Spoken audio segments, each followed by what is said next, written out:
tahun per 2 tahun hasilnya 3. Nah kalau di sini T90-nya misalnya bukan 6 tahun, ditulisnya misalnya 12 kali 6 kan 72.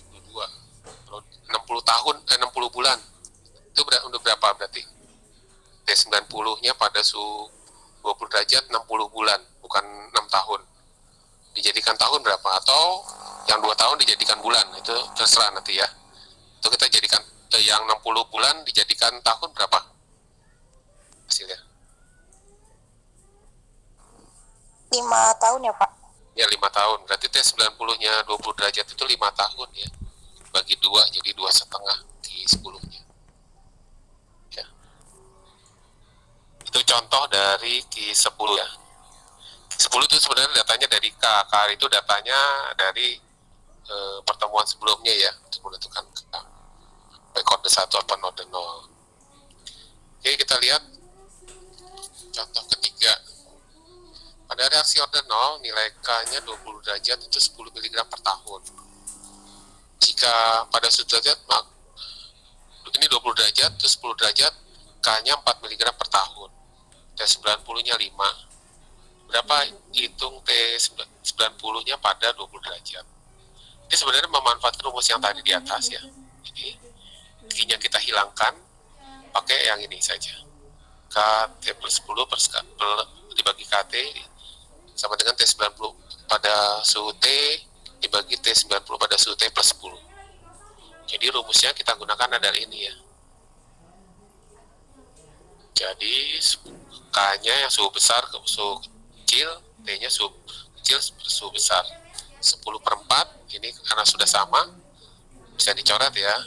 Kemudian T90 10 derajat 5 tahun, berarti T90 pada 20 derajat berapa? Kita hitung 2 tahun. Jadi perhatikan kalau sininya tahun, berarti ininya juga tahun, ininya bulan. Atau ininya juga K ya, sama. Misalnya 0,4 mg per bulan dijadikan tahun dulu. Sampai sini untuk memahami Q10.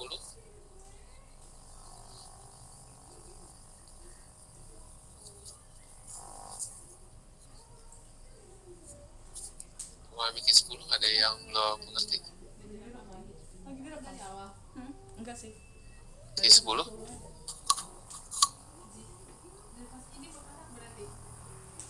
Kalau gitu kita lanjut dulu ya. Jadi sebenarnya Q10 itu dapat dari rasio antara K2 dibagi K1 untuk lognya. Kemudian nanti ada rumus ini ya. Rumus ini sebenarnya rumus yang sama dengan Arrhenius, jadi kita pakai saja. Jadi kalau untuk tipikal obat itu antara energi aktivasi ini ya 15 sampai 25, makanya Q10 itu antara 2,4 sampai 4,3. Tapi kalau tidak dinyatakan lain 3,2 pakai tekan. Jadi di antara ini ya 10. Jadi untuk obat umumnya adalah 3,2. Kecuali dinyatakan lain bisa 2,5 atau 4 atau berapa ya. T90 atau waktu kadaluarsa menggunakan Q adalah ini adalah waktu kadaluarsa yang ditanyakan. T1 adalah yang diketahui waktu kadaluarsanya. Q10 kita menggunakan kalau tidak dinyatakan lain 3,2. T2 adalah T yang ingin dicari. Ini temperaturnya dari temperatur waktu kadaluarsa dari T2 dikurangi T1. Jadi rumusnya ini ya. Nanti kalau argamin bagaimana kita lihat contoh ya. Misalnya T2-nya lebih kecil daripada T1. Kita lihat contoh suatu sedian pada suhu 30 derajat memiliki T90 sebesar 0,5 tahun ya. Sedian tersebut hendak disimpan pada suhu 20 derajat. Hitung T10 pada 10 derajat. Jadi ada sediaan di 30 derajat, T90-nya waktu kadaluarsa 0,5 tahun. Dibuat sekarang 10 derajat berapa T90-nya. Jadi kalau ini tidak ada Q-nya di sini ya, kita menggunakan Q-nya 3,2. Jadi T90 sama dengan Ini yang 30 derajat, ini 10 derajat ya. Yang dicarikan 10 derajat, yang kita tahu 30 derajat. Ini 10 dikurangi 30 dan ini hasilnya minus dibagi 10. Kemudian T90 30 derajat 0,5 tahun. Q-nya 3,2, 10 kurangi 30 min 20 bagi 10. Jadi hasilnya 3,2 pangkat min 2. Kalau pangkat min 2 itu biasanya hasilnya itu di pangkat 0 itu kan hasilnya 1. Jadi kalau pangkat minus itu hasilnya di bawah 1, 0, ya. 0,5 dibagi 3,2 pangkat min 2 itu jadi 0,5 bagi 0,0976. Jadi hasil waktu kadaluarsanya lebih panjang karena suhunya lebih rendah, menjadi 5,12 tahun. Sampai sini mengerti untuk menghitung T setengah berdasarkan Q10 atau Q10. Waktu paruh ya?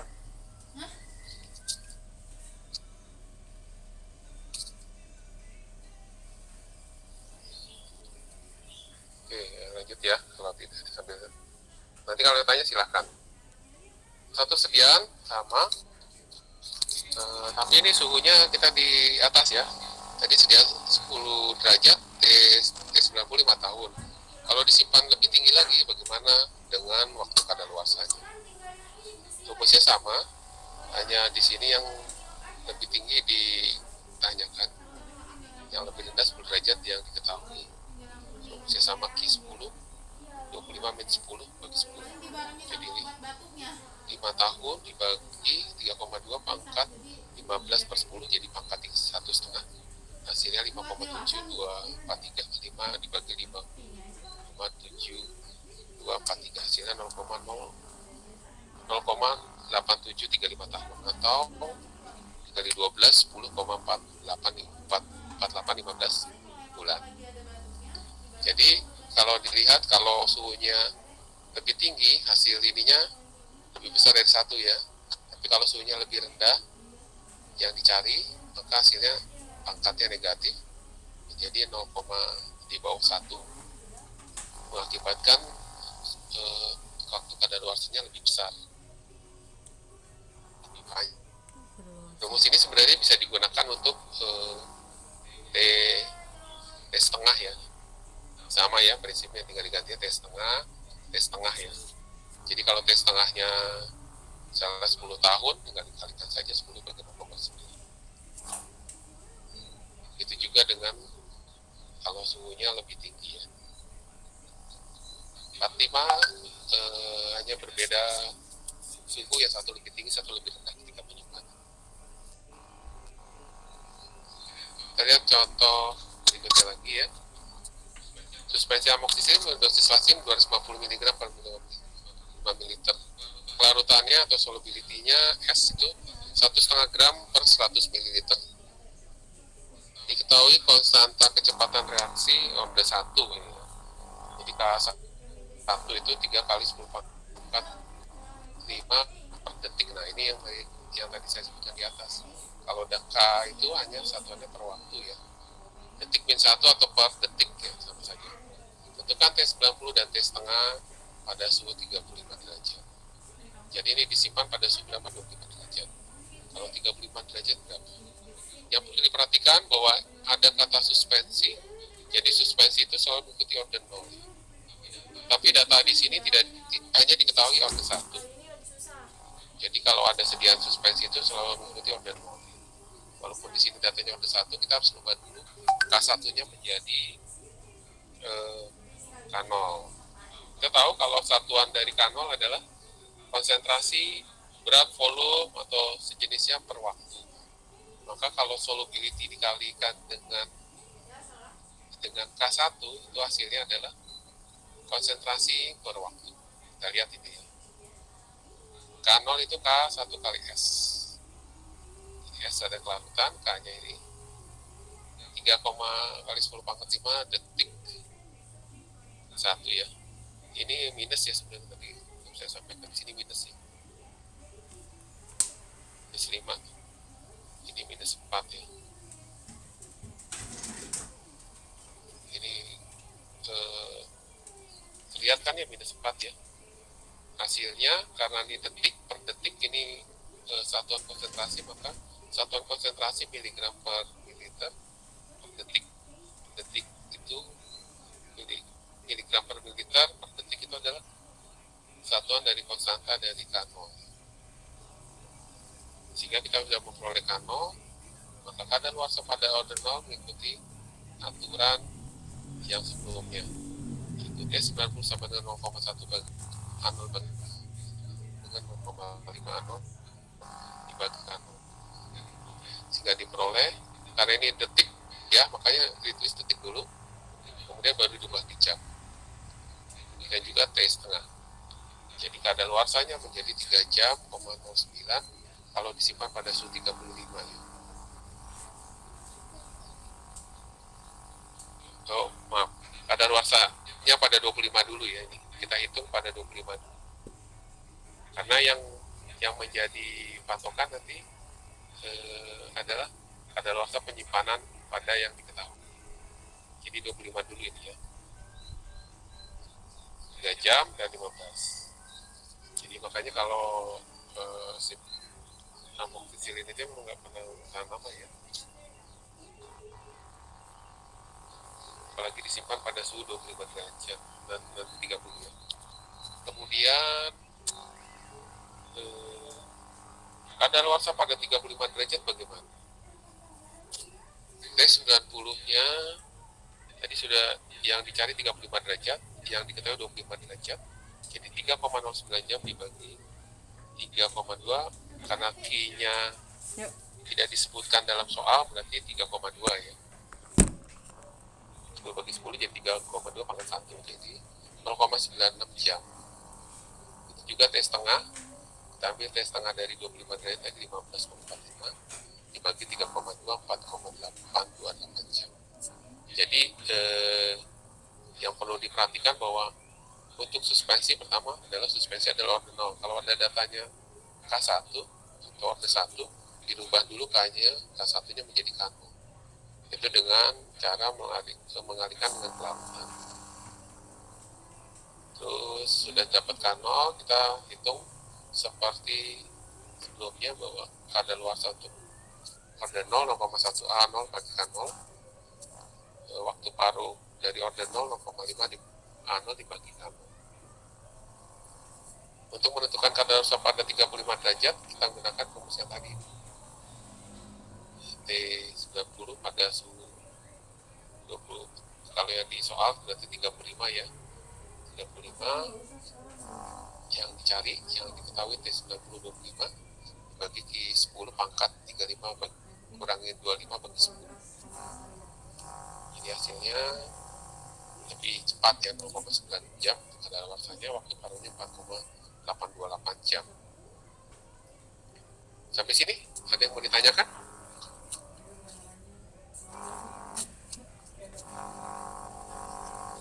Bapak, saya mau nanya, Silakan. itu yang 4,5-nya dapat dari mana ya Pak? 4,5. 3 kali, ya 3 kali 15 atau bukan?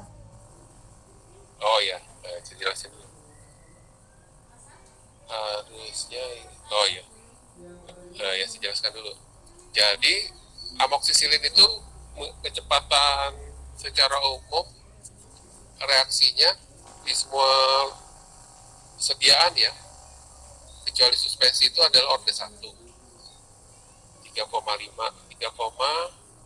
kali 10 pangkat min 5 per detik.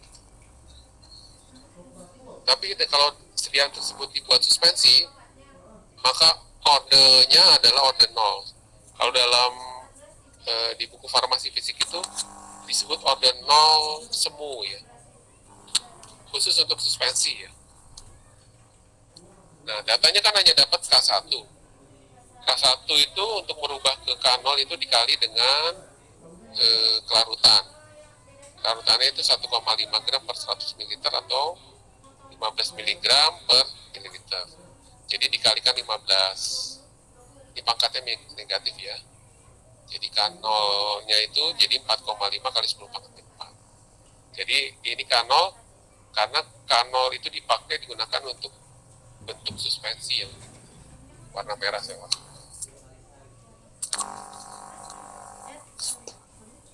Baik, Kak, terima kasih. Ya, oke. Jadi yang perlu diperhatikan ini ya, nanti lihat larutannya kalau bukan suspensi berarti kita ngikutin data di sini ya, data di. Setelah ada satu lagi contoh mengenai injeksi amoksisilin. Injeksi amoksisilin itu dalam bentuk suspensi atau larutan? Ini pertanyaan saya pernah saya sampaikan. Yang kerja di rumah sakit bisa memberikan informasi ke saya untuk teman-temannya.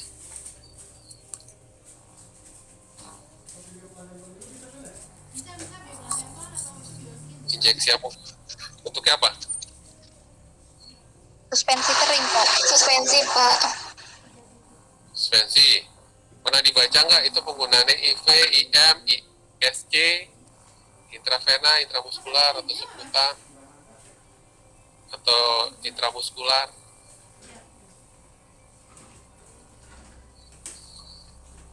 Pernah nggak? Coba searching deh. Sambil searching ya.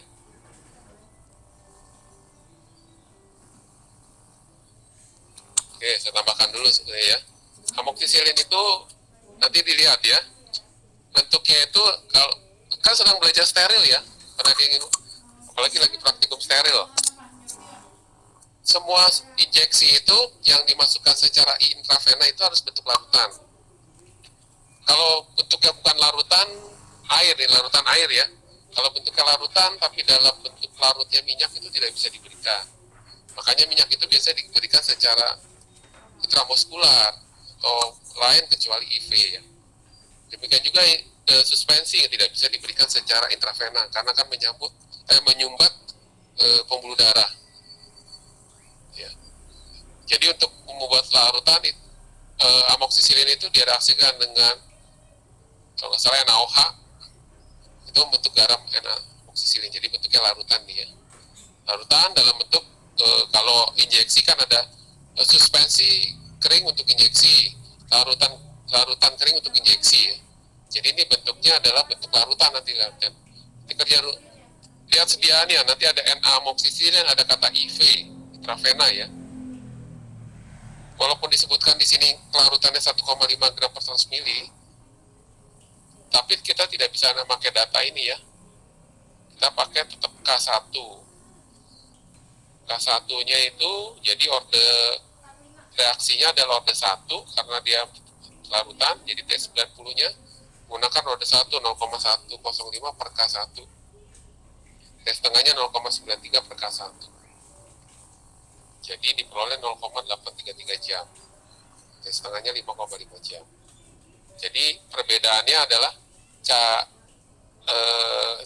bentuk sediaannya yang diketahui apa. Kalau bentuk sediaan di atas ini misalnya suspensi tapi datanya K0 ya tidak perlu dikalikan dengan larutan ya, cukup nanti kelarutan untuk menghitung ke orde 1. Misalnya diketahui orde 0 kelarutannya sekian, nanti dibalik kembali ya. Jadi ini hanya bolak-balik saja nih, kalau diketahui K0 tapi reaksinya orde 1 ada kelarutannya, berarti K1 sama dengan K0 dibagi S. Kalau ini yang K0 sama dengan K1 kali S ya. Hanya dibolak-balik saja itu ya. Menggunakan orde 0 rumusnya seperti ini untuk T setengah dan T90. Untuk waktu kadaluarsa 15 derajat, karena ini lebih kecil, maka harganya minus ini ya. I-nya tadi tidak disebutkan, maka I-nya 3,2. T90-nya mengikuti contoh data di atas pada suhu 25, maka kadaluarsanya ketika disimpan pada suhu lebih rendah menjadi lebih panjang. Yang tadinya 0,83 jam menjadi 2,66 jam. Terusnya ya. Oke, penjelasannya sampai sini. Silakan mau tanya. Absennya ada di pertemuan 6 hari ini ya. Silakan absen dulu. Kalau ada yang mau tanya silakan ambil absen. Silakan kalau ada yang mau tanya. Ya. Kalau misalnya untuk di contoh 4, Iya. Kenapa dong contoh 4? Contoh 4 si Ki 10-nya udah diketahui, berarti diganti apa? Enggak 3,2? Iya, nggak 3,2, misalnya 4,0 untuk dapat. Berarti ngikutin aja ya, kalau misalnya udah diketahuin. Iya, 3,2 kalau tidak dinyatakan lain ya. Jadi biasanya antara 2,5 sampai 4, sekian. Nah, kalau tidak dinyatakan lain diambil tengah 3,2. Baik Pak, Ya. terima kasih Pak. Oke ya. Sambil absen dulu ya di pertemuan 5. Tinggal klik seperti biasa ya. Silakan. Silakan kalau ada yang mau tanya lagi.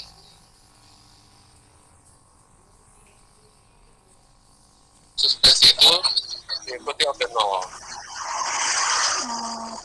Baik data dia K1 atau K0.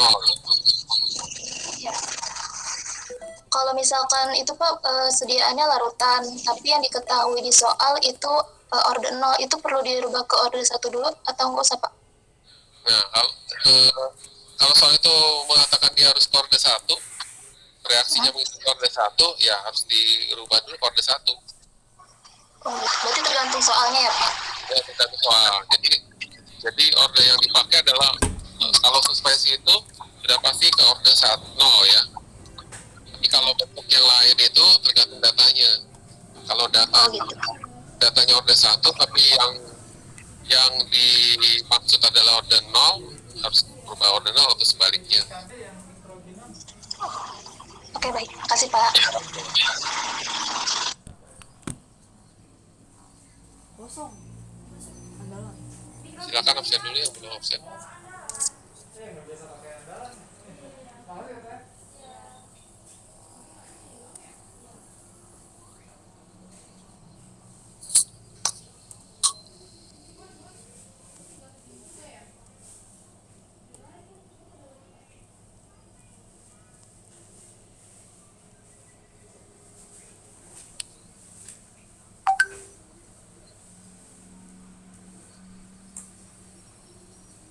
Pak, ini ada ujian, kita ikut ujian Pak.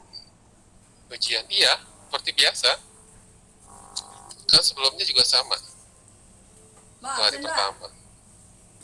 Ikut ujian diklik saja. Katanya aku ada ujian juga, bukan? Ya, dia tadi ada nanya. Jadi absennya di ujian. Iya, ujian. Di absen. Oh, absennya ujian. Temuan berapa? Aja dong, aku belum nanya nih.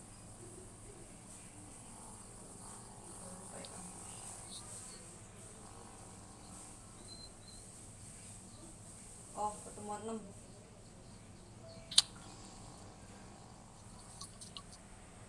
Pertemuan 6 ya.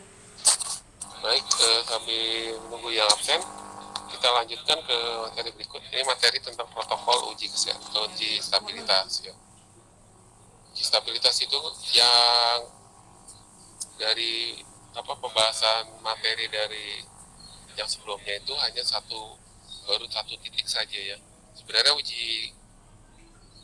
untuk protokol uji kesehatan itu melibatkan mata kuliah yang lain ya. Ada kimia organik, kimia analisis, farmasi fisik, fisika, mikrobiologi. Kalau fisika di mana? Fisika kan pernah belajar tentang mengukur jarak yang kecil-kecil menggunakan jangka sorong atau mikrometroskop. Kemudian untuk kadar dari kimia analisis ya, atau dari mata kuliah sebelumnya. Kemudian untuk mengukur kekerasan tablet, kerenyahan tablet itu kan ada ya. Jadi dari mata kuliah sebelumnya ya diperhatikan. Lagi nyari apa? Dalam uji stabilitas, protokol stabilitas itu kita buka ya. Saya kasih contoh. Ini saya kasih contoh cair nih. Kita share dulu.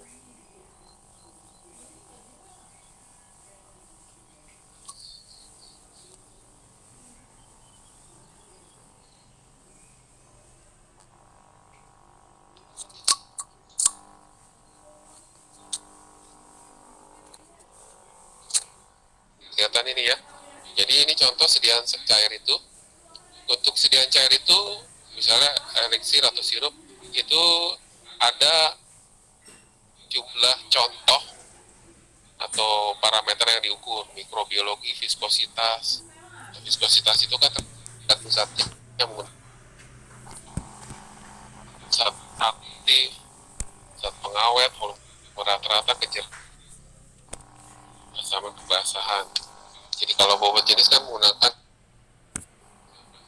bahasan ke pH. Jadi, nah semuanya ini diukur dalam jangka waktu 3-6 bulan untuk dipercepat pada suhu 40 derajat dan pada suhu kamar sampai dengan 48 bulan.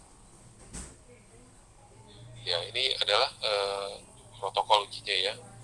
Nanti ujinya apa saja? Persyaratannya di sini ada.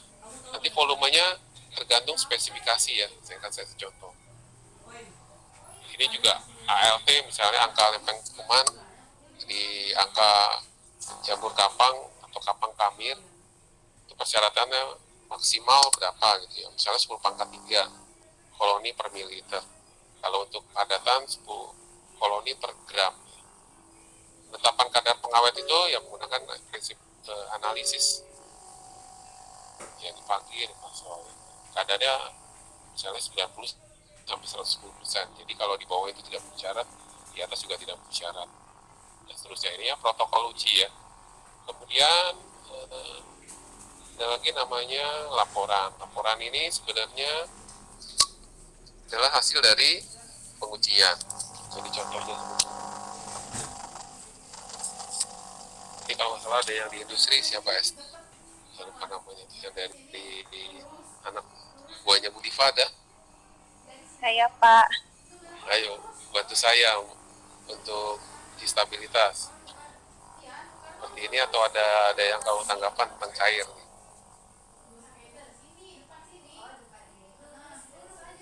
Saya kasih contoh lampirannya dia.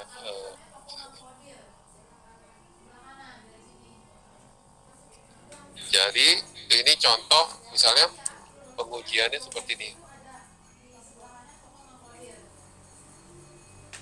Itu tuh ada tukang kelapa, ada tukang baju, saya tukang nugget, Pak. Jadi ada pengujian, misalnya data sediaan sirup bioflavonoid 50 mg per CTH, kemasannya 60 ml, jadi harus ada kemasan. Nanti kemasan 120 itu beda lagi, ya begitu ya, ya apa namanya kerja di industri,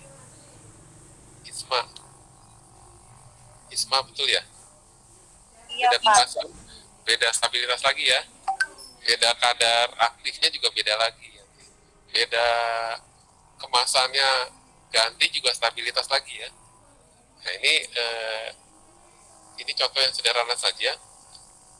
Jadi perhatikan kadarnya, RH-nya, temperatur. Jadi kalau dalam misalnya pengamatan bulan ke-0 berarti itu dianggap pertama kali habis selesai produksi. Jadi misalnya warnanya kuning, syaratnya warnanya kuning ini ya.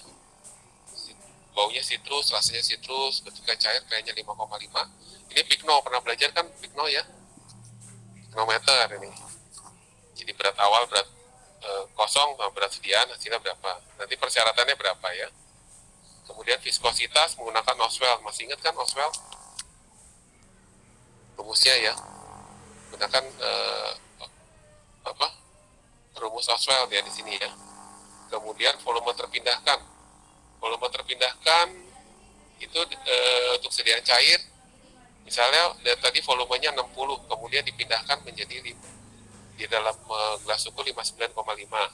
Nanti berapa persen yang boleh memenuhi syarat? Nanti kita lihat di bawah ya. Kemudian uji kejernihan, lautan itu jernih, bebas dari partikel. Oke, pengamatannya ya. Angka lempeng total itu misalnya 100 koloni per mililiter. Itu dijadikan pangkat. 100 itu kan 1 kali 10 pangkat 2. Kalau 200 ml koloni per mililiter itu 2 kali 10 pangkat 2. Ya, jadikan pangkat. Nah, misalnya 250 berarti 2,5 pangkat 2. Nanti persyaratan memenuhi syarat enggak ya? Jadi kalau dipangkatkan ini nanti memudahkan kita karena syarat koloni itu disebutkan dalam pangkat. Kemudian ini sudah pernah saya sampaikan di kuliah farmakognosi ya. Nanti dicek kembali ya. Nah, ini buat kurva standar ya. Kurva standar, kemudian Ini uangnya receh 20 kayak gitu dibuat ya. berapa volume ininya ya, volume lantan. Ini sebenarnya mata kuliahnya mata kuliah lampau, jadi saya tidak akan jelaskan lebih panjang ya. Kita lihat kadar-kadarnya di sini ya. Jadi hitungannya sampai dengan ujung sini itu sudah ada, saya sampaikan kembali ya. Jadi lihat contohnya dapat 49,51, 47, 50, jadi ratanya 49. Nukernya campur gitu. Jadi lihat caranya, tetap prinsipnya analisis. Pakai gopean kalau Jadi ada sampelnya itu dari dalam sedia itu diambil berapa? 4 ml. Kemudian dilarutkan sampai dengan dilabutakan 10 liter. uang apa? Uangnya udah. Ini pengencer apa? Itu Larutin nukernya dulu ya. 400. Kemudian dia dari 10 liter ini diambil 2 ml. Pakai uang 400 itu aja. Kemudian diencerkan jadi 50 liter. Sehingga absorbansinya berada di persyaratan hukum Lambert-Bird. Hukum Lambert-Bird itu lebih ekstrim sebenarnya 0,2 sampai 0,8. Kalau kesulitan karena bahan biasanya sampai dengan 1 masih diperbolehkan ya. Karena harus pengenceran dan lain-lain. Jadi ketemu A-nya ini sekian, maka dibalikan lagi 0,75 masukin. Ini masukkan di sini tidak terlihat, kalau di materi ada, itu ada rumus dari regresi linear yang di atas. Ya, balik ke regresi linear yang kaitannya dengan analisis. Jadi yang tadi saya awal bilang bahwa ini kaitannya dengan mata kuliah lain. Jadi bukan berarti mata kuliah lain dilupakan, saya harus ngajarin lagi, tidak ya. Jadi hanya saya mempertegas saja regresi linear ini dipakai untuk menentukan harga udah masuk juga. dari kadar. Jadi di sini baru sampai pada saat 158 itu adalah harga pengenceran yang 50. Kan kadarnya baru ppm, kemudian dikalikan dengan yang di sini, misalnya 50 ya. Terus dikalikan 10, kenapa 10? Karena dalam sediaan ini kan baru per mililiter. Kemudian di dalam tarutan 10 liter ini berapa beratnya dalam mikrogram sekian. Kemudian sediaan ini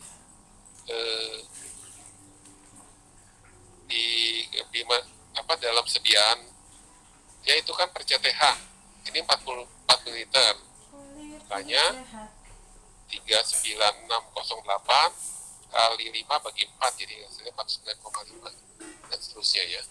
Jadi bisa diperoleh. Jadi ini adalah proses pengenceran, jadi untuk menentukan kadar obat ya di kimia analisis atau kimia farmasi analisis atau instrumen. Sudah saya kira nih. Terus data kadar pengawet ini saya tidak berikan seperti ini ya. Jadi harusnya dihitung seperti di atas ini, tapi saya kasih seperti ini ya. 97 langsung saja ya. Jadi ini seperti sudah dilakukan yang lain, tapi saya tidak meminta untuk menentukan kadar. Yang perlu adalah ini karena kaitannya dengan yang data sebelumnya kita tentukan kadar. Kemudian ALT juga tidak saya suruh cari atau cara memperolehnya bagaimana, di mikro bisa memperdalam sendiri. Kalau volume terpindahkan ini mudah karena hanya menghitung berapa persen. Viskositas nanti gunakan rumus Maxwell. Untuk mikro juga sama, di kuliah farmasi fisik atau di praktikumnya ada cara hitungnya semua ya. Kemudian dari data ini semua data ini 3 bulan terus 6 bulan sampai 8 bulan saya tidak masukkan ya di sini. Jadi banyak sekali. Tapi ini contoh yang 0 bulan sampai 3 bulan. Begitu yang dipercepat, nanti data ini dimasukkan dalam lampiran 2 jadi seperti ini. Jadi ada pemberian warnanya seperti apa. Misalnya spesifikasinya warna kuning, bau sitrus, rasa sitrus, bentuknya cair. Nanti ini sesuai nggak sampai bawah. Ternyata kalau pada waktu bulan ke-36 ini ada bau dan rasa menyengat, itu berarti ini sudah tidak memenuhi syarat. Makanya batasnya ini saya tulis kuning ya. Untuk ya. Kemudian viskositas. syaratnya misalnya di sini 1,00 sampai 5,00 ke atas. GPS. Nah, ternyata memenuhi syarat dia sampai dengan 48 bulan ya. Kemudian keasaman basan pH persyaratannya 5,0 sampai 6,0. Nah, terus di bulan ke-48 ternyata pH-nya di bawah 5. Berarti tidak memenuhi syarat ini. Berarti batas yang memenuhi syarat di bulan ke-36. Jadi 1 bulan periode pengujian sebelumnya ya. Kemudian nanti kenapa pertanyaannya Pak, apakah di antara ini bisa dipakai enggak? Bisa jelaskan enggak? Siapa nih? Ismi bisa jelaskan enggak kenapa yang dipakai 24? Bukan antara ini.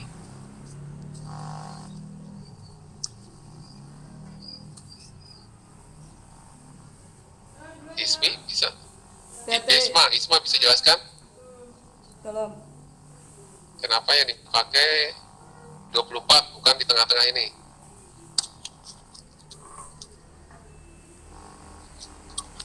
Karena paling besar nilainya, Pak.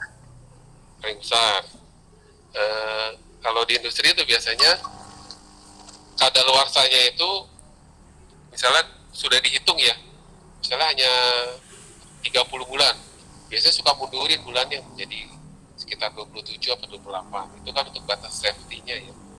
Nah ini kan sebenarnya udah 36 bulan tidak memenuhi syarat. 24 bulan ke 36 kan 1 tahun. Kalau mau diukur lagi bisa sebenarnya. Cuma untuk safety-nya itu kita ambil yang ini ya. Kemudian bobot jenis sudah memenuhi syarat ya. Kemudian volume sediaan itu syaratnya itu nanti tergantung syarat ya. 10 botol itu tidak boleh kurang dari, harus syaratnya 95%. Jadi 95% kali 60 itu 57 ml. Jadi harus besar dari 57 ml. Jadi 57 ml termasuk. Nah ini ternyata kalau di contoh pengukuran ini ada botol yang di bawah 57 ml. Berarti tidak memenuhi syarat ya. Volume ketika bulan ke-36, 24 masih masuk. Ya. Kalau botol lebih banyak lagi syaratnya lebih longgar, bisa 90% ya. Kemudian kejernihan, nanti dilihat apakah mau jernih semua. Kalau jernih dan bebas partikel, oke. Kemudian angka lempeng total sama kamir atau jamur itu 10 pangkat dapat 3 ya, sama 10 pangkat 4. Nah, yang nggak memenuhi syarat ini sudah melebihi ya. Kalau sudah melebihi berarti tidak boleh.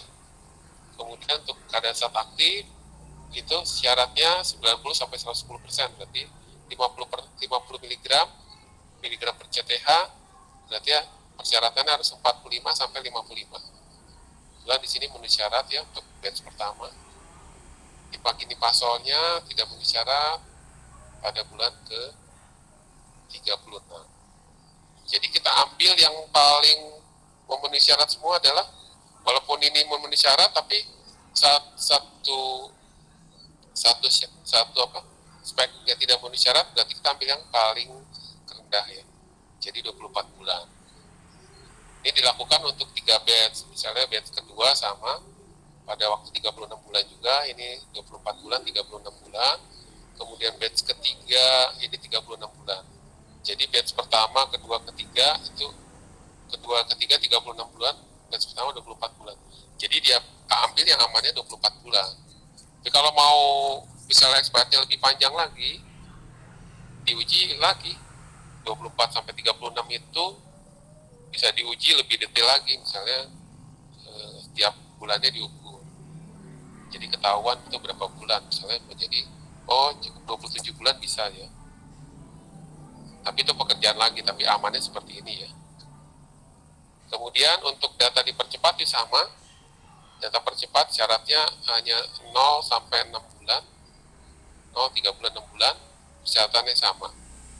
Jadi kalau 6 bulan itu tidak ada permasalahan, berarti setahun atau sampai 2 tahun itu aman sebenarnya. Sampai dengan 2 tahun kalau. Tapi kalau misalnya 2 tahun di sini tidak aman ya, di sini juga kelihatan juga akan setahun uji stabilitas dipercepat setahun juga akan bermasalah. Jadi kesimpulannya adalah bahwa untuk dipercepat itu 6 bulan tidak ada masalah, tapi untuk stabilitas jangka panjang, viskositas itu volume pH yang sifatnya fisik itu bisa 24 bulan, tapi kadar 40 bulan masih memenuhi syarat, lebih panjang. Untuk mikrobiologi hanya juga 24 bulan syarat. Jadi kita ambil nilai terkecil di sini adalah 24 bulan syarat. Sampai sini ada yang mau ditanyakan? Silakan kalau mau tanyakan.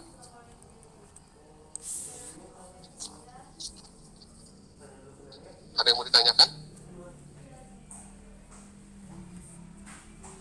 Nanti tugasnya ini ada tablet sama sirup ya. Nanti saya belum tahu apakah yang tugasnya tablet atau kuisnya sirup ya.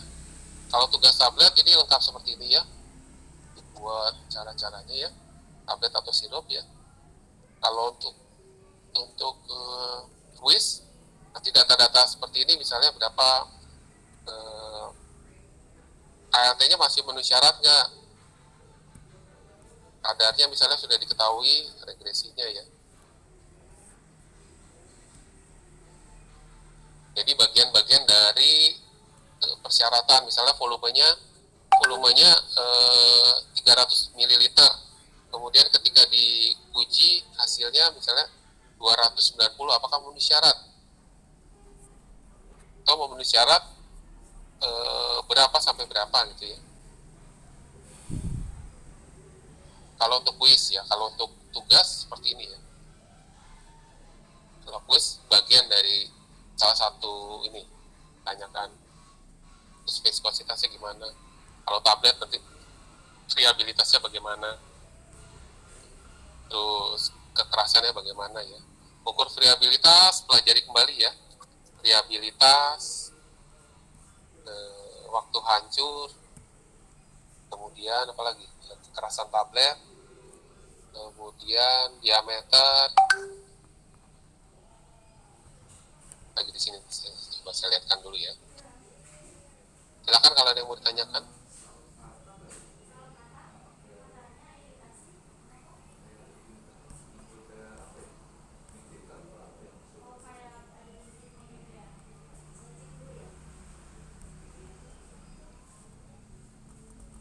Kalau yang mau tanyakan silakan.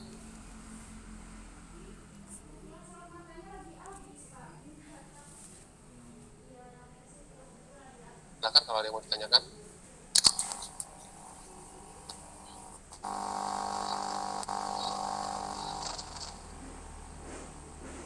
Nah ini misalnya kalau untuk tablet ya, jadi ada waktu hancur, kerenyahan itu variabilitas, seragaman bobot, nanti memenuhi syarat nggak dari kolom A, kolom B, kadar air, bisa gitu kadar air nggak?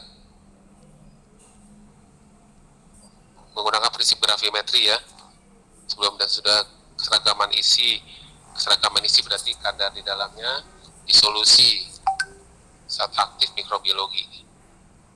Nanti persyaratannya harus ada di sini, misalnya ada di sini. Nah ini mikrobiologinya berbeda dengan cair ya. Kalau di cair itu mililiter, kalau ini gram. Terus juga angkanya juga berbeda antara cair dengan padat. Silakan kalau ada yang mau ditanyakan.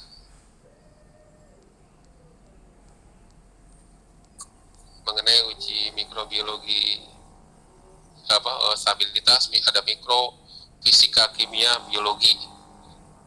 Silakan kalau mau ditanyakan.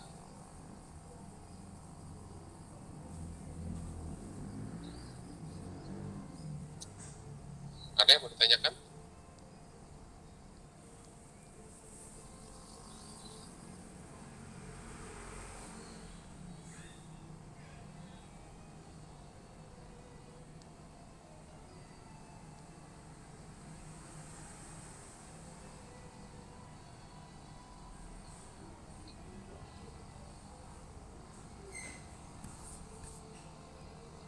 Ada yang mau ditanyakan?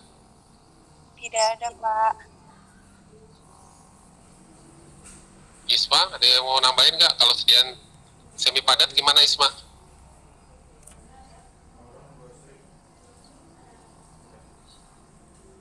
Mak, yang kalau di kosmetik gimana kalau sediaannya semi padat? Ada yang mau ditambahkan nggak yang tadi saya sampaikan?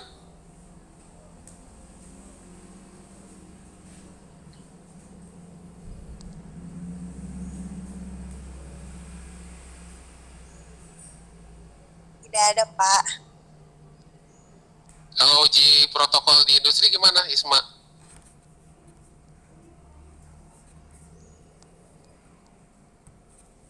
Kamu mengerjakan atau ada yang mengerjakan lain orang lain?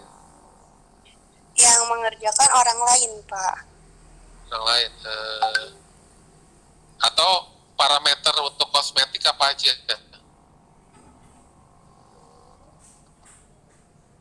Sama nggak dengan obat? Bisa ceritakan ke teman-teman.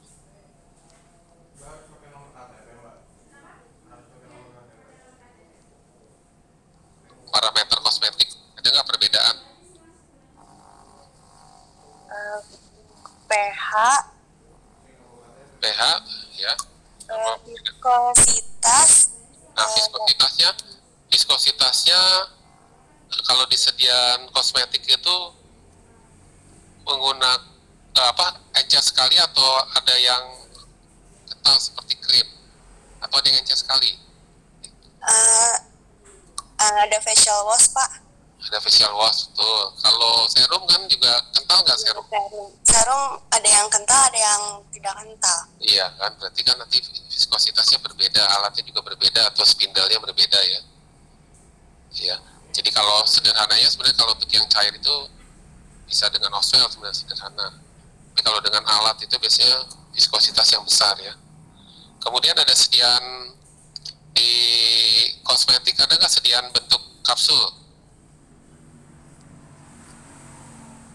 yang dibuat?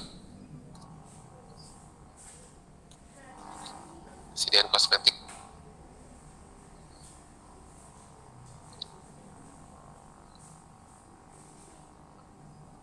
Ada, Pak.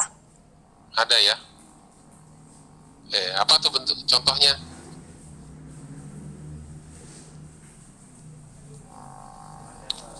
Saya kasih tahu nggak contoh kapsul untuk kosmetik? Tapi penggunaannya tidak ditelan atau digunakan secara oral.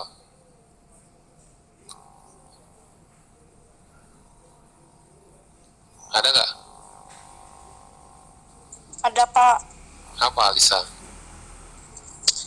Kayak kapsul buat itu loh, Spiriluna itu kan ada kapsul lunaknya tuh yang buat masker. Ya, jadi sediaan kapsul lunaknya itu ada yang digunakan untuk rambut, ada yang digunakan untuk kulit ya. Ya, jadi bentuknya bentuk kapsul tapi untuk sediaan obat luar. Jadi kalau bentuk-bentuk di kosmetik itu agak nyentrik ya. Jadi namanya juga nyentrik, ada serum. Kalau orang pertama kali tahu serum itu apa, oh ternyata serum untuk kosmetik itu sedikit berbeda pengertiannya dengan serum kalau di orang biokim ya. Yang biokim yang serum mau di bagian darah.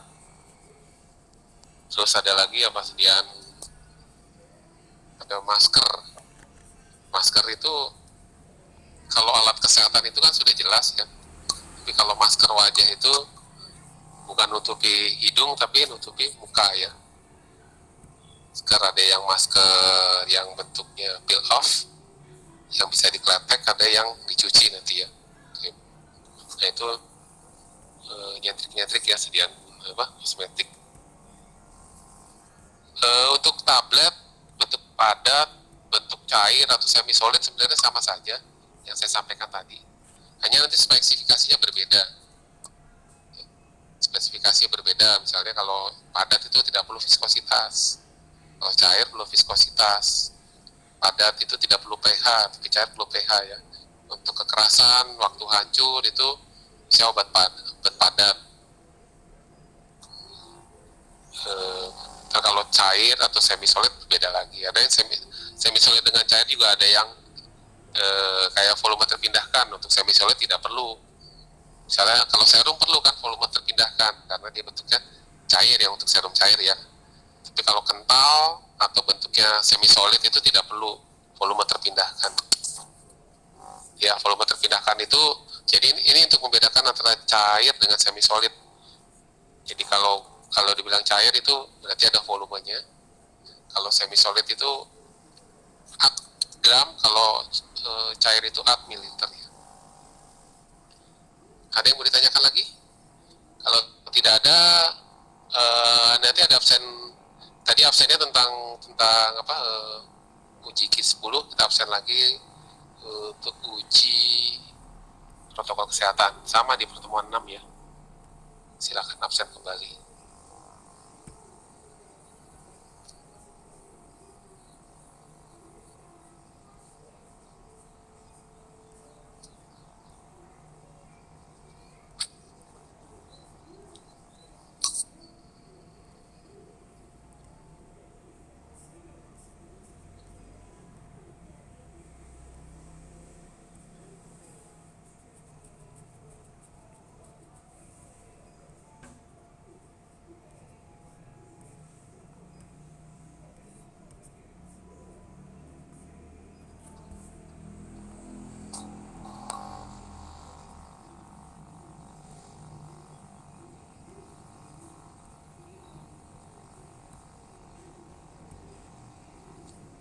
Sambil menunggu absen, ada yang mau ditanyakan nggak?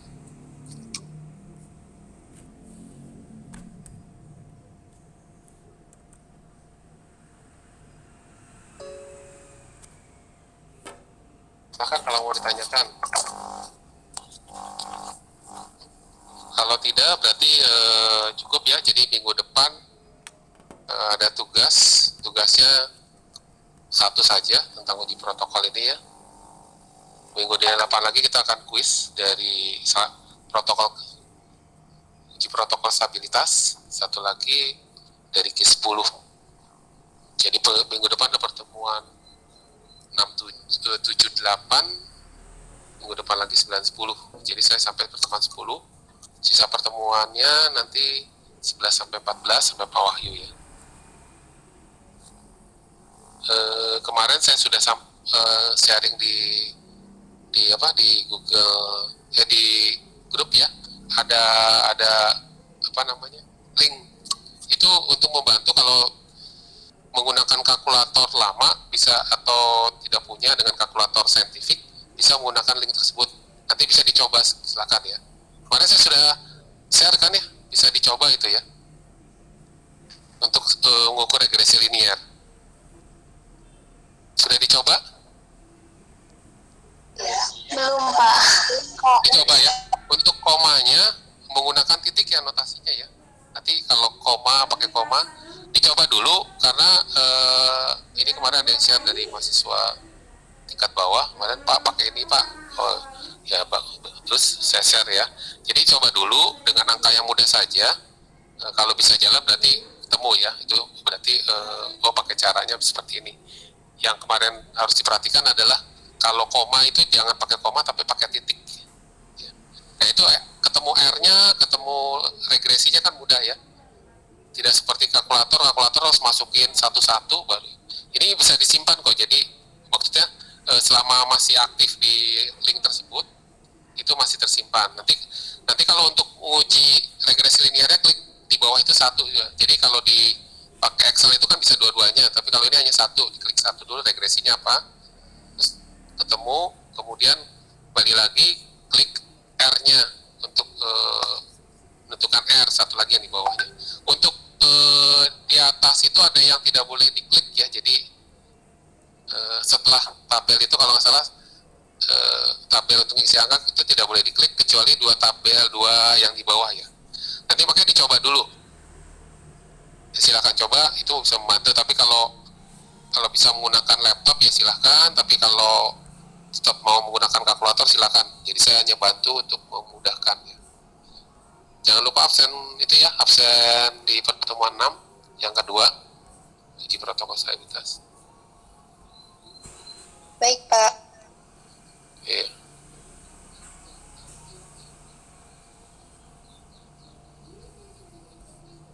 Ya kalau tidak ada, saya cukupkan sampai di sini ya. Untuk jadwal tadi dari susulan nanti saya tentukan kalau nggak salah hari apa tuh, kuliahnya kan hari Sabtu itu kosongnya di atas jam 2 ya.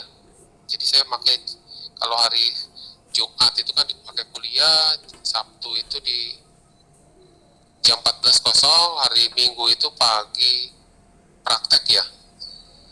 Terus minggu kalau sudah saya selesai berarti pawah. Perkiraan saya sih hari Sabtu ya, tapi jadwalnya belum tahu. Kalau kosongnya itu jam 2. Tapi kalau sudah kosong misalnya pagi, silakan sampai bisa dipakai ya. Nanti saya sampaikan dulu kapan mau susulan nih ya. Oke, gitu saja ya dari saya.